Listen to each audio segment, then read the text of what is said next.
everyone to Daf Yomi 1 week at a time. This is Masechet Bava Kamma, and this is our 10th lesson in this Masechet. We are on Daf 63 through 69, and we are going to begin the 7th chapter of Bava Kamma. In this chapter, we are going to discuss the penalties if somebody steals something.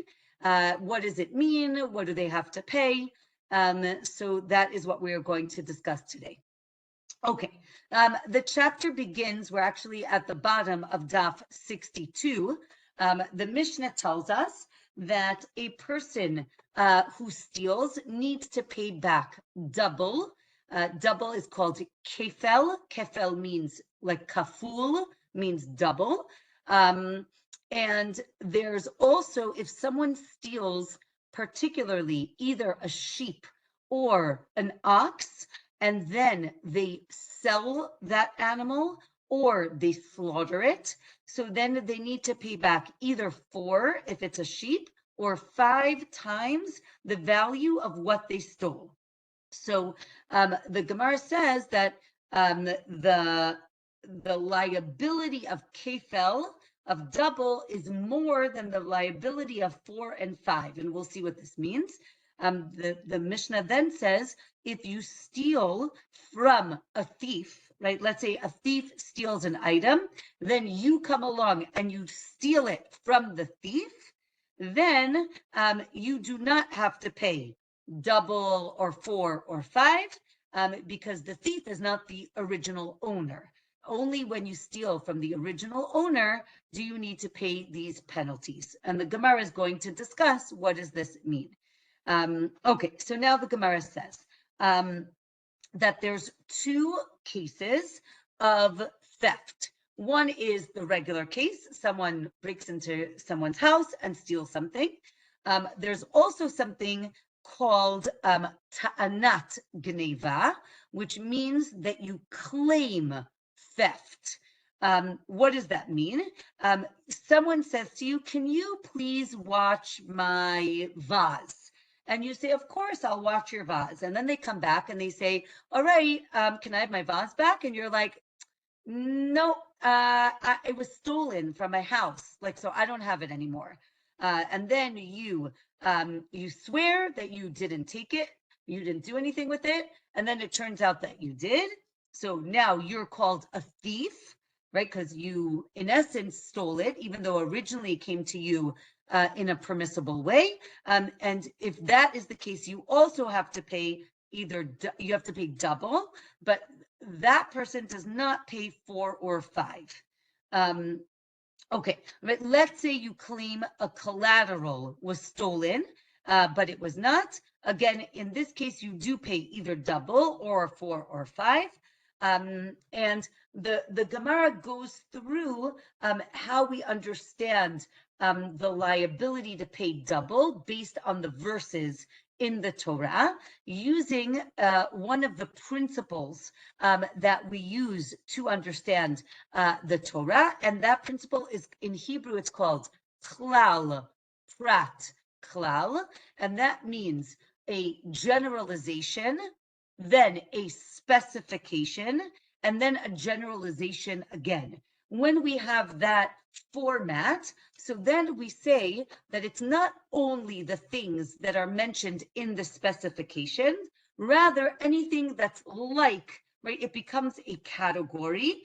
And therefore, the Gemara says that anything that was stolen that's a movable object and it has value, that's when you're going to pay kefel. This excludes land, slaves, and contracts. If any of these things were stolen, you do not have the same liability as if when you've stolen something movable that has value. Okay.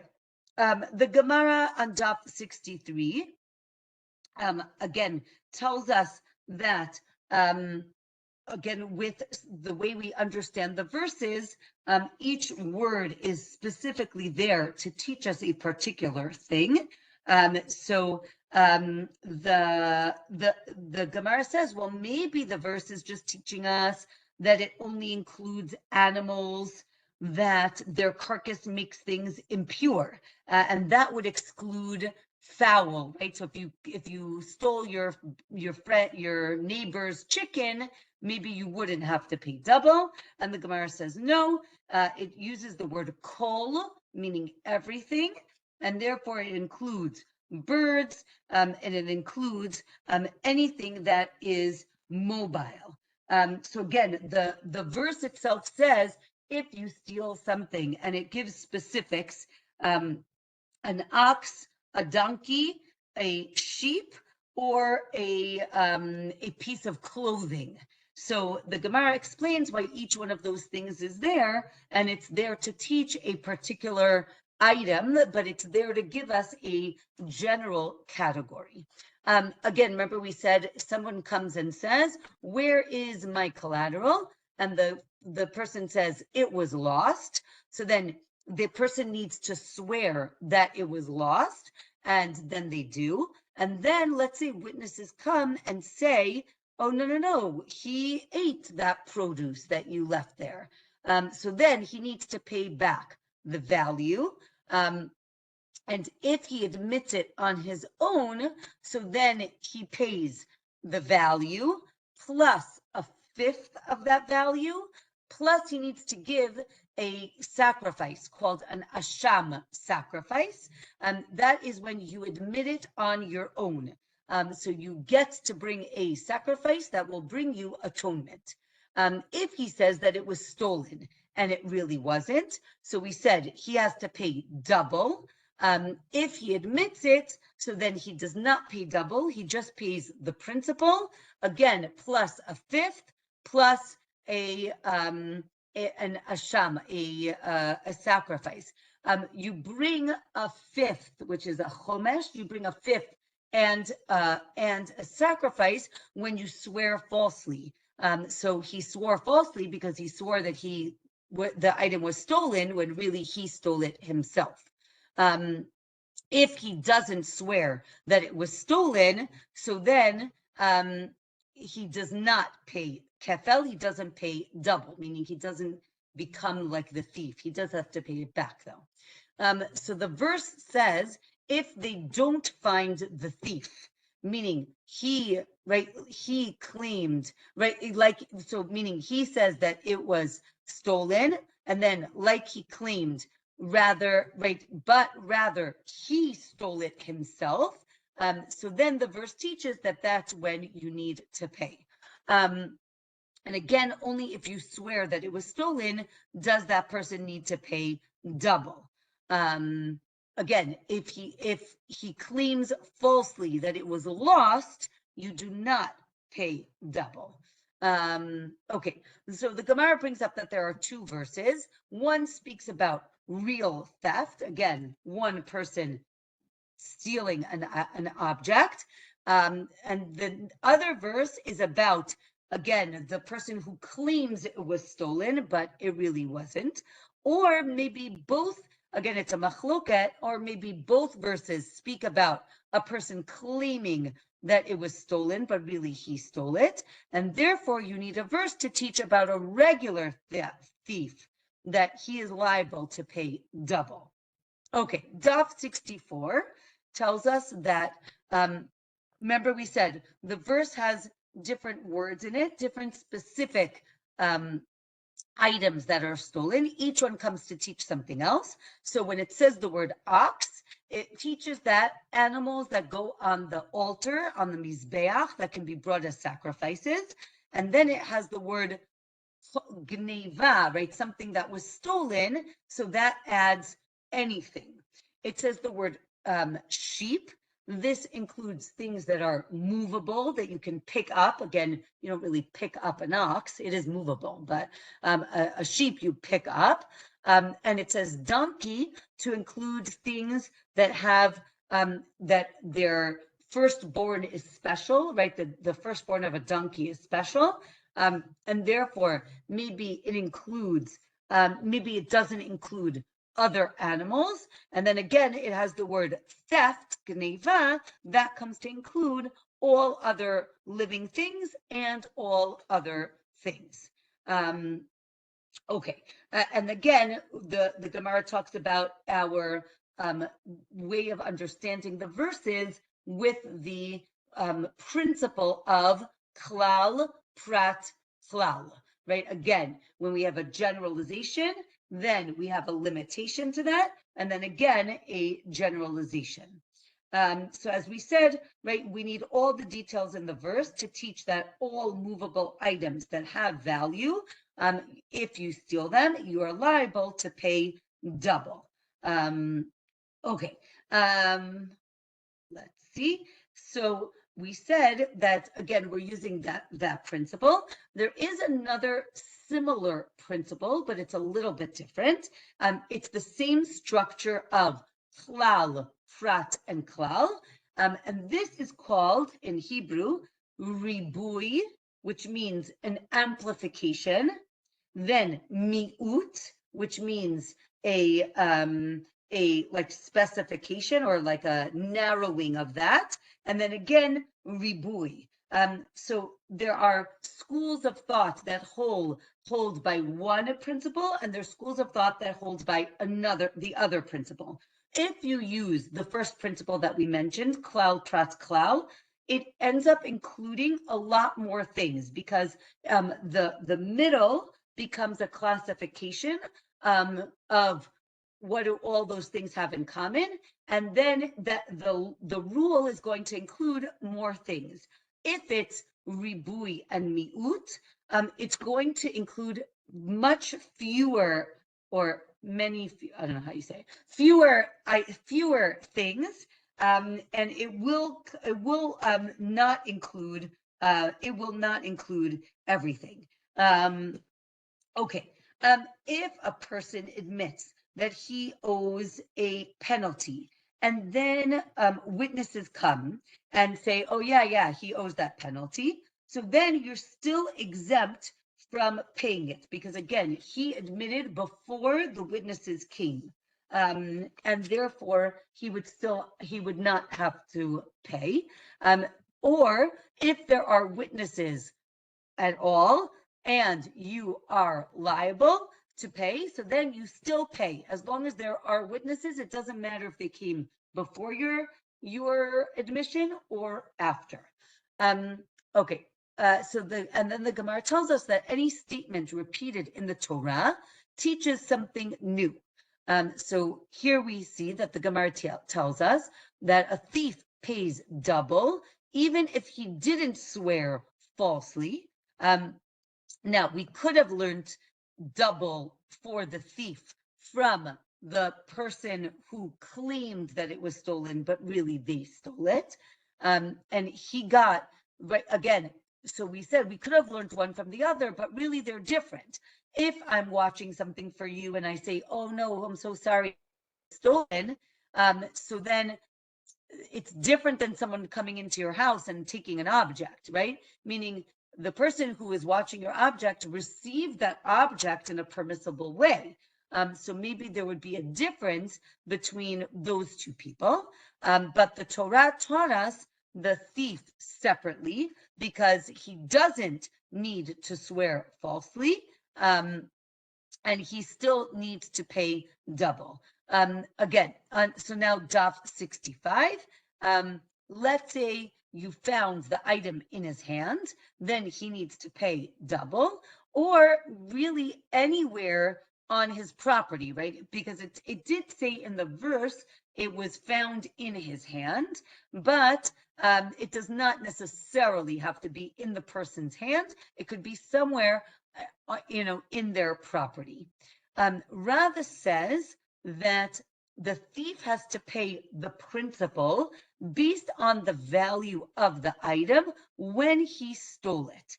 And then double or 4 or 5 times at the time of the value at the time of the trial, right? So he says it's 2 different penalties or 2 different compensations, and therefore one is the value when he stole it, and the other is the value at the time of trial. So the verse says, chayim, right? It's alive or living. And that means that the principle is at the time of the theft. Let's say a person stole an animal and fattened it up. So then, right, let's say he fed it a lot. So you only have to pay the value, right, the value of double of kefel at the time of the theft, not at the time of the trial, right? So too, if it got skinny, you need to pay the original value and not its current value. If the value went down again, so then you pay the principal is of the original value, but double is of the new value. Again, we said that when you're paying double, that comes from the value at the time of the trial. Let's say a person said that the collateral he was watching was stolen, and then he swears that he didn't do anything to it. Then he admits that he stole it, and then witnesses come. So he pays the principal, and then he pays a fifth and an asham because he swore falsely. And he doesn't pay kefel, he doesn't pay double because he admitted before the witnesses came. But if the witness comes first, so then he has to pay double, and then asham, he brings the sacrifice, and then some say that the fifth is included when he pays double, so he doesn't have to pay for the fifth, he's already paying double. Or Chachamim say, the sages say, it doesn't include the chomesh, and you need to bring an asham, the korban, or maybe you don't even bring the korban. Okay, and then we said that the fifth isn't the same as double, but if it was worth 4, right? Let's say the value of the animal or the thing that you stole was worth 4, and now it's worth 1. So then the principal is based on 4, meaning you pay back 4, but then the kefel, the double, is based on a trial, so that's 1, right? So you pay 4 plus 1.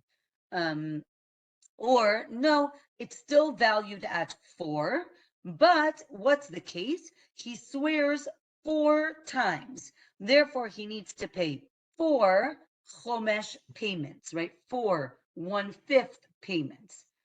Let's say the money, if money is the principal value, and then you add a fifth, and then if not, then you don't.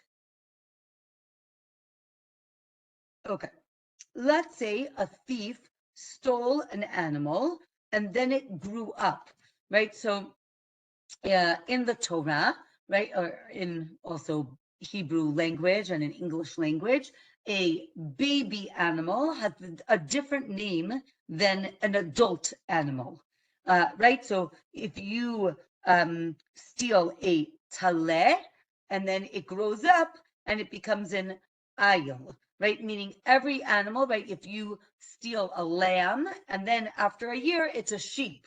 So the Gemara says, right, or an egel, right, a calf, and then the bull or the ox, or right, so it has a different name. So we're going to see that when a thief steals something, the question is, when do they acquire it? When does it become theirs?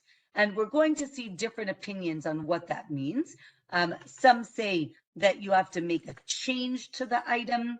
So here, the Gemara tells us that when it changes its name, so then the thief acquires it, right? Meaning the thief stole a lamb, and now it's a sheep, right? So the owner says, give me back my lamb. And you say, I don't have your lamb.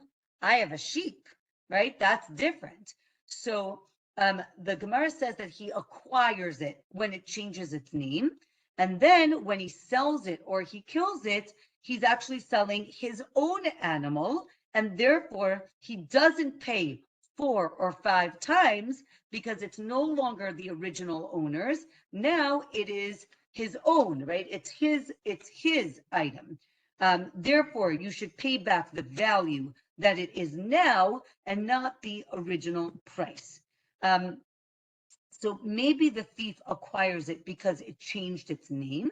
And the Gemara says, no, no, no. Even when a sheep is young, right? It's still a sheep, right? Just because it's called a lamb doesn't mean it's not a sheep. Um, so the Gemara discusses what does it mean to change. Another option is that you actually change the the form of an item, right? So if you had wheat and now it's flour, or you have grapes and now it's wine, so now you've really acquired it because you've changed it. The Gemara brings up a different example that's similar, but a little bit different. The Torah tells us that if a person paid a prostitute with money or with an animal, that animal cannot be used as a sacrifice, right? Because it was traded for sexual favors, and that is inappropriate. So that animal or those items cannot be used. So the Gemara talks about, let's say a person paid a prostitute with wheat or olives or grapes, and then she made them into flour, oil, or wine. So now it's a machloket if you can use it in the temple, right? Did she change it enough that, right? You paid me olives. I don't have any olives anymore. I have a beautiful bottle of oil, but I don't have olives. So Beit Shammai says it's still forbidden, even though you changed it. And Beit Hillel say that it is permissible because you changed its form. So again, we see this concept of when it changes form, does it, or when you make a change, does it become now something different? Daf 66 tells us if an animal was given, so then again, if the animal was given as payment for this prostitute, so that animal is forbidden, but its offspring is permissible, right? If it has children. Machloket, if the change causes him to acquire it, but everyone agrees that you pay double according to the value at the time of the theft, right? Meaning that's the value that we're working with. If the animal grew up or got fattened, again, you pay according to the value at the time of the theft. Again, not based on what it is now. Let's say the animal's monetary value changed, right? Either up or down. You pay the value at the time of the trial. So again, now the Gemara talks about what changes can happen to the animal in order to make it acquired. So maybe there's a difference if there's a change that happens by itself, right? Meaning it grew up, things like that. If he made a change, right, olive to olive oil does not happen by itself. You have to do it. So then if you're doing that action, so then you acquire it and has to pay the value, but not, he does not have to return the item. That's also fascinating, right? Again, you stole olives, so, or a person steals olives. If the olives are still there, you have to return the olives. You can't just be like, oh, here's $100. No, if you still have the olives, you have to return them. But if you made them into oil, so now you didn't steal oil, you stole olives. So you do not have to give the oil back. Rather, you need to pay the value of the olives that you stole. The Gemara has a discussion about dyeing wool, right? As soon as you dye wool, you acquire it. It becomes yours. Okay. When talking about theft, there is a very important principle that we're going to learn now. The Hebrew word is yeush.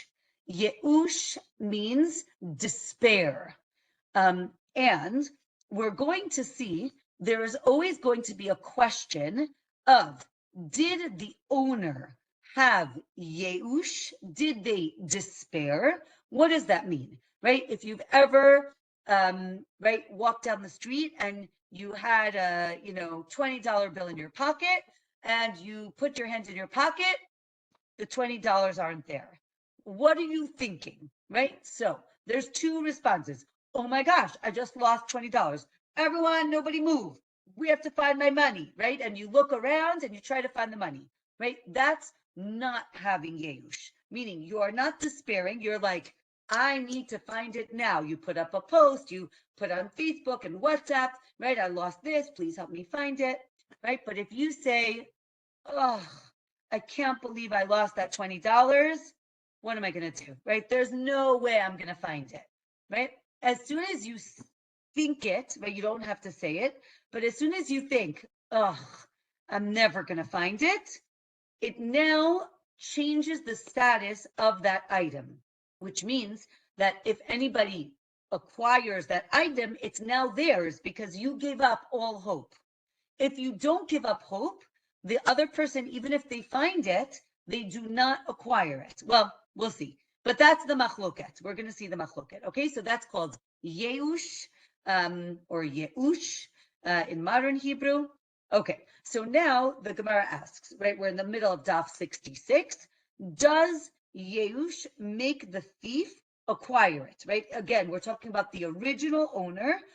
If they lose all hope of finding this item, so now does it make it that as soon as they despair, so then the thief acquires that item? Again, it's a machloket.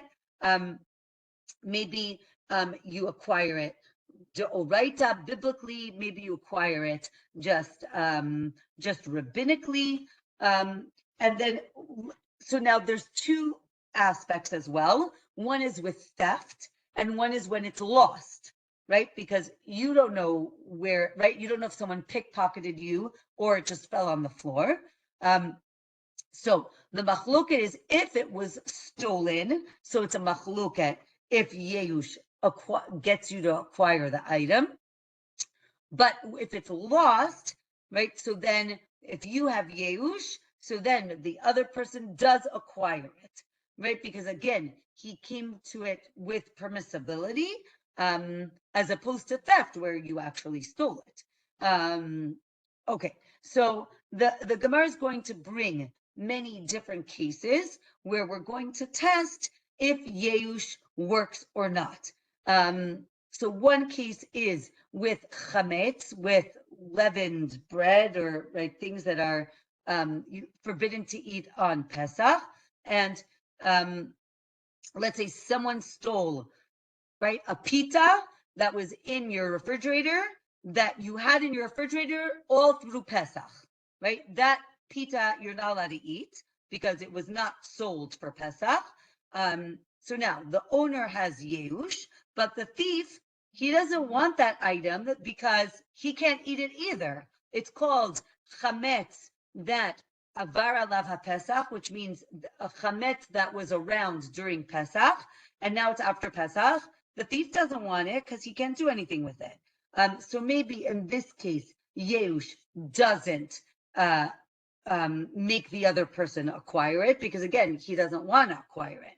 But when the thief does want to acquire it, maybe it does work.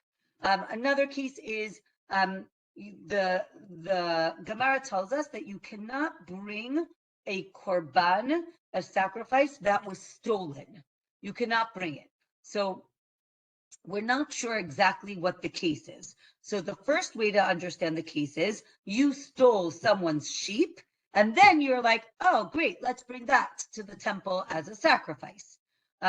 So again, the Gemara asks, maybe this is after yeush, and it shows that it isn't his, because if it was his, he could bring it. Again, his being the thief. So Gemara says, no, he didn't steal an animal and then sanctify it. He actually stole his friend's sacrifice. His friend said, this sheep is going to be a sacrifice, and then he stole it. So then that is invalid to bring. It doesn't matter if there's Yeush or not. Okay. Then the Gemara talks about materials that are in the process of being processed. And again, discussing Yeush or not. And we see that it's a little bit different in that case. What about when the name of it is changed? Excuse me. So when there's a name change, so then it's like the item was actually changed, and then the thief acquires it, and that's what we saw before. Okay, Daf 67. Let's say if a person stole a beam, right, a piece of wood, and then built it into their house. So then you pay back the value, and you don't have to rip it out of your house. But maybe that's only because, again, this item is in your house and you didn't acquire it because you didn't really change it. Like you can still see the beam, right? Obviously, if you cut it or you sawed it in half or something like that, so then you would have to, you would be able to keep it. And then the Gemara teaches an important concept called Takanat Hashavim. What's Takanat Hashavim? It's a decree that the rabbis made in order to lessen the consequences of people admitting that they stole something, right? Because the rabbis wanted people to admit that they stole things so that people would know where their items were. And we want to find justice. But if you punish them very, very strongly, so then they won't admit that they stole anything. So the rabbis try to find a balance between obviously punishing people that need to be punished, but also sometimes being more lenient, so that they encourage people to admit when they've done something like this. Okay, if a thief sanctifies the item that he stole, or he takes off, right, truma or maser, right, the tithes, so the Gemara says that that does work. Now, if that works, that implies that he acquired the item. How did he acquire the item?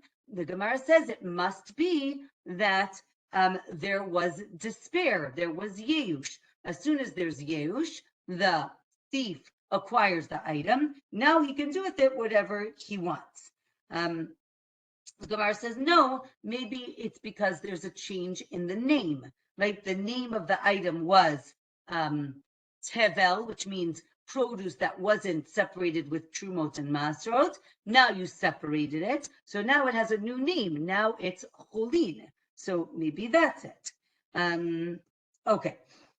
So there's a verse that is used to teach this change of an item, and that leads to the thief acquiring the item, right? Or maybe not, that verse is not valid, and therefore it is a machluket. We said the stolen sacrifice you cannot use. Again, we said maybe it's after Yeush. Now they're saying maybe it's before Yeush, and then of course it's invalid. And the Gemara says, no, even after Yeush, it shows that Yeush does not cause acquisition, and you need something else to cause acquisition. Okay, we mentioned at the beginning of today that if a person stole a sheep or an ox, you need to pay 4 or 5 times if you sell it or kill it.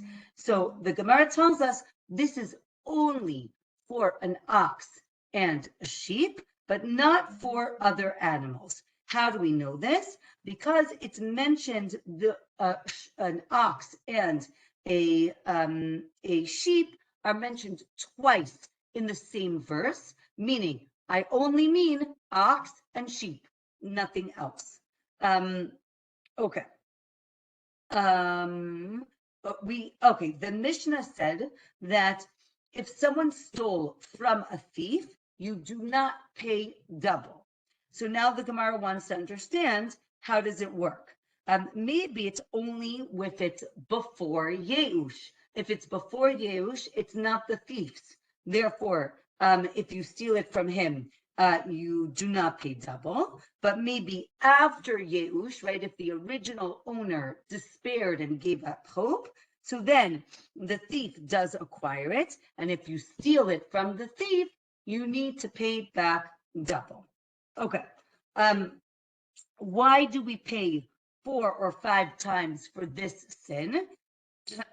Because Rabbi Akiva says you're rooted in the sin, meaning not only did you steal this animal, but then you went and slaughtered it, or you went and sold it. Okay, that's too much. And therefore you have to pay 4 or 5 times. Again, this is after Yeush, but if Yeush is makes the thief acquire it, so then why should you pay 4 or 5? You're actually stealing. Are you stealing it from him or not? So the Gemara says, again, it's a machloket if we see that it is seen as his or not. One option is maybe you sold it for 30 days and therefore it wasn't like a full sale, and therefore you do have to pay 4 or 5 depending on the case. Okay, we now have 3 cases. Case number 1, a person stole from a thief.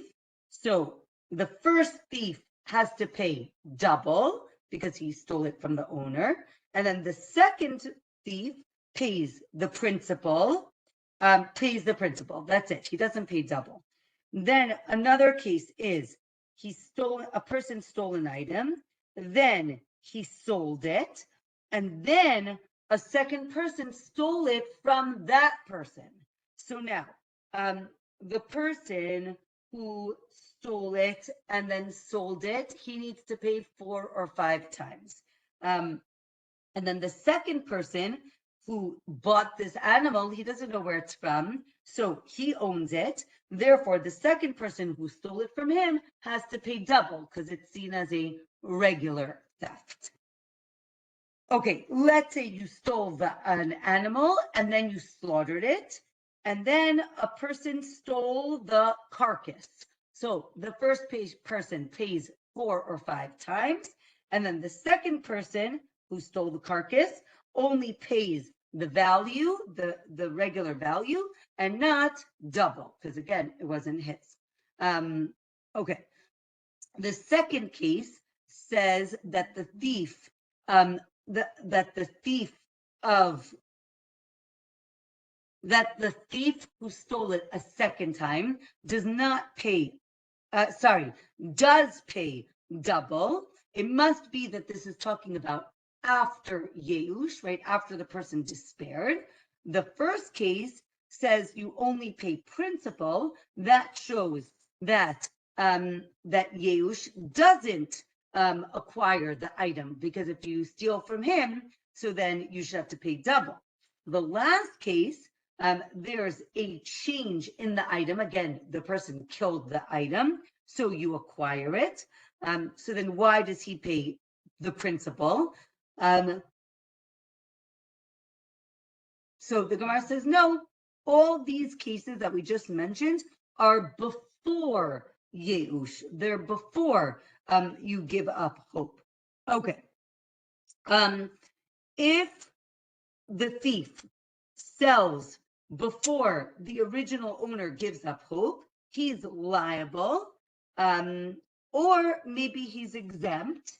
Again, maybe you only pay 4 or 5 times, only after the owner's despair, right? Maybe that's the case. Again, as we mentioned, does despair lead to the fact that the thief owns this this item. The moment an item is stolen, so I think it's interesting, like the psychology of it. The moment it's stolen, we assume that the owner gives up hope, right? How many people, right, if chas v'shalom, they're broken into, how many people are like, oh, I'm going to file a police report. I'm sure they'll find my laptop or my phone or my watch, right? Most people are not sure that that's going to happen. Many people give up hope. Therefore, we assume that you're going to pay 4 or 5 times. Also, if you sell it, in order to be liable to pay the 4 or 5 times, it has to be a permanent sale. Just like slaughtering the animal is permanent, so too the sale must be permanent. And here I thought that this was a crazy line. This is from yesterday's daf. He says, how do I know that this is the case? Again, we're talking about that, is there Yeush right away or not? And the Gemara says, let's learn it from, again, we're talking about stealing items. So the Gemara says, let's learn it from stealing people, right? Meaning kidnapping. And it says that, right, let's say when you kidnap a person, right, and then you sell the person, right, you're liable. And the Gemara says, wait a minute, what about despair, right? If there's no Yeush, again, who's going to despair? The person, right? Who's the owner of the person? The person themselves.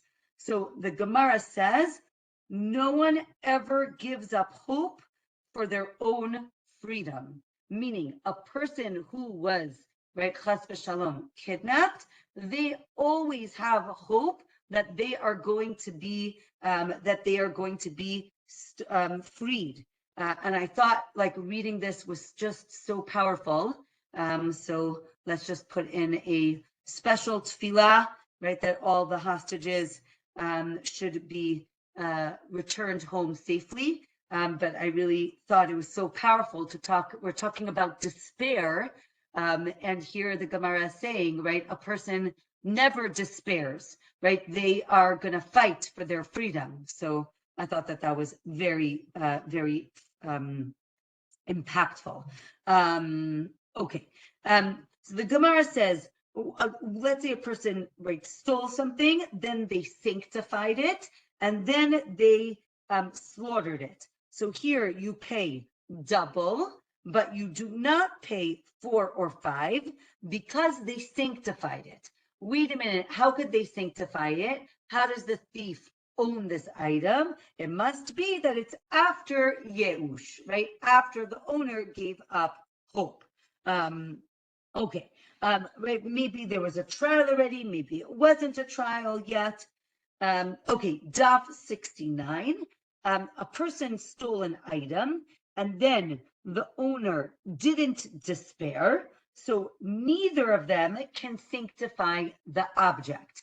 Again, the owner can't sanctify it because it's not in his possession, and the thief can't sanctify it because he hasn't acquired it yet, because the original owner hasn't despaired yet. So here the Gemara talks about, it goes a little off topic, but it's going to come back. It talks about that they used to mark produce that was in the field that was forbidden to eat, right? If you remember a tree that's planted, let's say a fruit tree, a fruit tree that's planted, the first 3 years, excellent, the first 3 years you're not allowed to eat from it. And on the 4th year, it's called kerem revai, where revai being 4. On the 4th year, you have to take the produce up to Jerusalem and eat it there. So the Gemara says that when there was a vineyard or trees that were kerem revai, they would mark it so that just in case someone took from it without permission and didn't know what it was, they should know that it's kerem revai and they have to eat it in Jerusalem. So the Gemara says, oh, maybe we're talking about a Shemitah year when everything is ownerless and everybody can come and eat it, but not during a regular year. right? Why do I have to tell you, oh, by the way, if you steal my grapes, you should just know that you should eat them in Jerusalem. I don't have to write a sign like, if you steal my grapes, don't make sure you eat them in Jerusalem. Don't steal my grapes, right? They're not yours. Um, However, the Gemara says that the pious ones used to leave a coin next to this produce, and they would say, if someone comes to take these grapes when they're not supposed to, but they do, so then the value of the grapes should be redeemed on this coin, and then that coin goes to Jerusalem and they eat it in Jerusalem. So the Gemara says, wait a minute, how can they redeem an item after it was stolen, right? After it was taken, right? If it's not in your domain, how can you redeem it? So the Gemara says, well, maybe they say, right, like everything that was picked, but it like goes retroactively. So here the Gemara, right, while it's still in the domain, the Gemara brings another case of leket, right? Leket is where things that are dropped, right? Sheaves that are dropped while they are, or stalks of grain that are dropped as they're harvesting it. So let's say the owner says in the morning, everything is ownerless, right? Or at the end of the day, he says, right? Everything that they took is ownerless, right? So the Gemara says this is relying on the principle of Brera.